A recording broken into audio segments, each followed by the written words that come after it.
मैं समय हूँ और समय की बात समय रहते सुन लेनी चाहिए। Hello and welcome guys, here we are once again with another video. आज हम बात करेंगे दौड़ने की। We will be talking about everything related to running, the technical and the technical points. Keep watching the video, पूरा video देखना। बहुत काम की चीज़ है, बहुत काम का वीडियो है, यू वॉन्ट रिग्रेट दिस।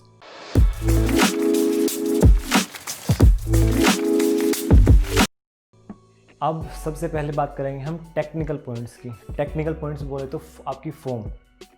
कई लोगों को देखा होगा कि आपने दौड़ते हुए बहुत अच्छे दिखते हैं, कई लोगों की पोजीशंस कुछ ऑकवर्ड दिखती हैं। वो ऑकवर्ड सिर्फ इसीलिए दिखती हैं क्योंकि कहीं ना कहीं कुछ ना कुछ गलती हो रही होती है। सबसे पहले we will be talking about all the points from head and going down all the way to toe. सारी चीज़ों की बात करेंगे, कौन सी चीज़ कहाँ पे किस पोजीशन में मूव करेगी। सबसे पहले बात करते हैं हम सिर की। सब कहते हैं ना, एक जगह टिक जाओ, एक जगह टिक जाओ, एक जगह टिक जाओ। जब भागते हो तो अपने सिर को एक जगह टिका के रखना, मतलब keep your head stable. And with stability it should B neutral. Neutral का मतलब है कि एक्सेसिवली ऊपर या नीचे नहीं देखना है।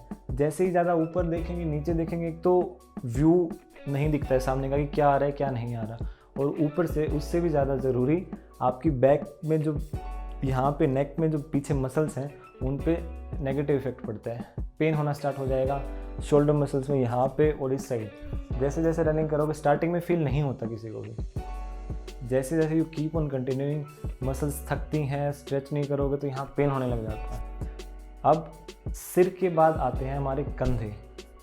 सबसे मेन पॉइंट पहले बता देता हूँ, they should not be rolled forward. कई लोगों को देखा होगा वो ऐसे चेस्ट कंप्रेस करके भागते हैं, नहीं भागना है। गहरा सांस ही नहीं लिया जाता। Roll your shoulders a bit backwards and then expand your chest. इसको भी ज़्यादा एक्सेस में पीछे नहीं कर देना कि ऐसे भाग रहे हो। Roll your shoulders a bit backward and then run. Deep breathe.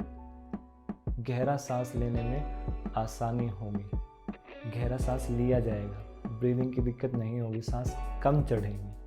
उसके बाद पीछे तो कर लिए, ये शोल्डर स्विंग भी नहीं होने चाहिए। स्विंग मतलब फ्रॉम लेफ्ट टू राइट, भागते भागते थोड़े से तो हिलेंगे लेकिन एक्सेस में ऐसे इधर उधर नहीं जाने चाहिए। इससे भी बॉडी का मोमेंटम इधर उधर भागने लगता है। जैसे आपने शोल्डर ज़्यादा उधर स्विंग किया, बॉडी का सेंटर ऑफ ग्रेविटी शिफ्ट होने लगेगा और इधर चला जाएगा मोमेंटम। मोमेंटम जाना कहाँ चाहिए? सामने। So don't swing them excessively. उसके बाद आते हैं जो सारे लोगों को ज़्यादातर समझ में नहीं आता है, जब हम भागेंगे तो हमारे हाथों की पोजीशन क्या होगी। Simple, your hand should be bend from elbows. यहाँ से बेंड करना है, 90 डिग्रीज पे बेंड करना है, और ना तो आपकी बॉडी से ज़्यादा दूर होंगे हाथ, ऐसे करके नहीं भागना है, और ना ही ज़्यादा चिपके होंगे, यहाँ पे रैशेस हो जाएंगे और भागा भी नहीं जाएगा। Keep them in A relax position, body से थोड़ा सा दूर रखना एंड स्विंग देम।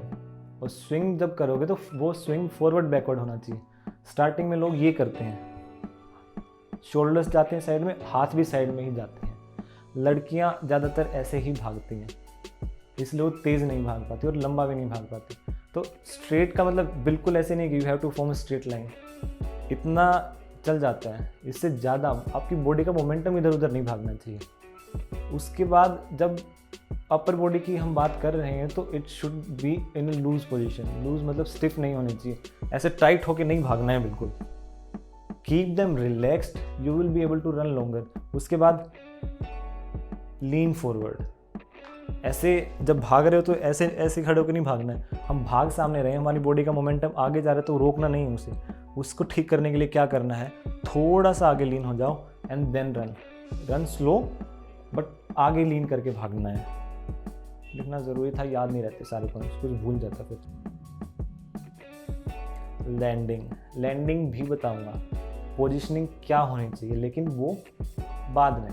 उससे पहले हम बात करते हैं कुछ टैक्टिकल पॉइंट्स की।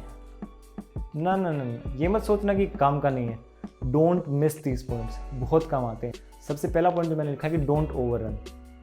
ओवररन का मतलब होता है कि कई लोग क्या करते हैं कि आज गए, अपने लिमिट से 10 गुना ज़्यादा भाग लिए, अगले 5 दिन 10 दिन 15 दिन छुट्टी, अब नहीं भागा जाता भाई। इससे अच्छा है कि चाहे 100 मीटर से स्टार्ट करो, कह कौन रहा है यार कि 1 किलोमीटर भागना है। 100 मीटर से स्टार्ट करो, 100 से फिर 200, 200 से 300, 300 से 400, धीरे धीरे। सो प्रोग्रेसिव इंक्रीज होना चाहिए। जब जिम में जाते हैं, जब वेट उठाते हैं, तो ऐसा तो नहीं है कि आज 5 किलो से कर रहे हैं बाइसेप्स, कल 25 किलो से, 5 से फिर 7.5, 10, 12.5। तो इसमें भी यही है, प्रोग्रेसिव इंक्रीज होना चाहिए। अब है बात पेस की, स्पीड की। एक स्टेडी पेस होना चाहिए, वो सबका अलग अलग होता है। मैं 1 किलोमीटर शायद 4 मिनट में पूरा कर लूँ या 5 मिनट में, कोई 6 मिनट में कर ले, कोई 7 मिनट में। तो लेकिन वो मेंटेन करके रखना है। पहला किलोमीटर 5 मिनट में किया है तो उसके बाद भी 5 मिनट में ही करना है, एक पेस से भागना है। कई लोगों को देखा होगा कि 100 मीटर में जान लगा दी सारी, 100% एफर्ट, थक गए, उसके बाद भागा ही नहीं जाएगा। लंबा भागने के लिए इट्स ऑलमोस्ट नेसेसरी कि आप एक स्टेडी पेस मेंटेन करके रखो। उसके बाद हम बात करेंगे रन वॉक मेथड की। बिगनर्स को कई बार दिक्कत होती है, like they are not even able to run 200 meters और 300 मीटर्स। सो उसके लिए एक रन वॉक मेथड है। इन दैट आप 15-20 सेकंड भागिए, टेक 1 मिनट रेस्ट, फिर से 15-20 सेकंड तक भागिए, फिर टेक 1 मिनट रेस्ट। इसको इंक्रीज़ करिए। जो आपका रेस्ट का टाइम पीरियड है 1 मिनट का, उसको उतना ही रखना है। मतलब जो रनिंग का टाइम पीरियड वो 15 सेकंड से 20 सेकंड कर लीजिए, 20 से 25, 25 से 30, 30 से 35। रेस्ट करना बहुत ज़रूरी है भाई। ये मोटिवेशनल कोट्स पढ़ के नो डेज ऑफ कोई फ़ायदा नहीं है, इंजरी हो जाएगी बॉडी में। रहना तो सारा शरीर में ही है ना, सारी उम्र तक। So listen to your body, most very important, listen to your body. कल रेस्ट किया था, अगर आज भी आपकी बॉडी में कहीं पेन हो रहा है और आपको डिस्कम्फर्ट लग रहा है, फिर आपको लग रहा है कि नहीं भागा जाएगा, नहीं वर्कआउट होगा, तो मत करो।